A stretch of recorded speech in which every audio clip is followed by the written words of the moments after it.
Hello, சேலத்தில் இருக்க எல்லா boys and girls, sisters and brothers எல்லாருக்கும் ரொம்ப தேங்க்யூ. லாஸ்ட்டாக நான் ஒரு வீடியோவில் சேலம் பொண்ணுன்னு நான் சொல்லியிருந்தேன். அந்த ஒரு வேர்டுக்காக எத்தனை அப்ரிஷியேட், எத்தனை என்கரேஜ்.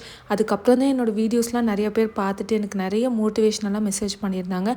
ஒரே ஒரு வார்த்தை, அந்த சேலம் பொண்ணுன்னு சொன்னதுக்காக, நம்ம ஊர் பொண்ணுன்னு இவ்வளோ அழகாக சப்போர்ட் பண்ண எல்லாருக்கும் ரொம்ப தேங்க்ஸ். என் வீடியோவை நியூவாக பார்க்குற எல்லாருக்கும் hello, this is Santhoshini. Pongal முடிஞ்சு சேலம் பொண்ணு பெங்களூருக்கு வந்தாச்சு என்னோடய ஒர்க்லாம் பார்க்குறதுக்காக.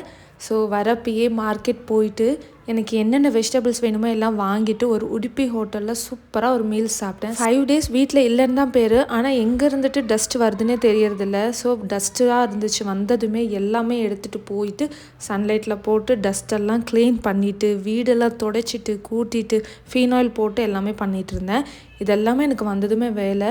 எவ்வளோ டயர்டாக இருந்தது. பட் இதெல்லாம் பண்ணால் தான் நிம்மதியாக நைட் தூங்க முடியும். ஈஸியாக வீடு எடுத்துகிட்டால் மட்டும் போகாது, எப்படியும் மெயின்டைன் பண்ணிகிட்டே இருக்கணும். அப்பப்போ வீடை கூட்டிகிட்டே இருக்கணும், தொடச்சிட்டே இருக்கணும். வாங்கிட்டு வந்தெல்லாம் ஆர்கனைஸ் பண்ணிவிட்டு வீட்டுக்கு வீடியோ கால் பேசிவிட்டு ரெஸ்ட் எடுக்க ஸ்டார்ட் பண்ணிட்டேன். ஓகே, நெக்ஸ்ட் வீடியோவில் பார்க்கலாம். பாய்.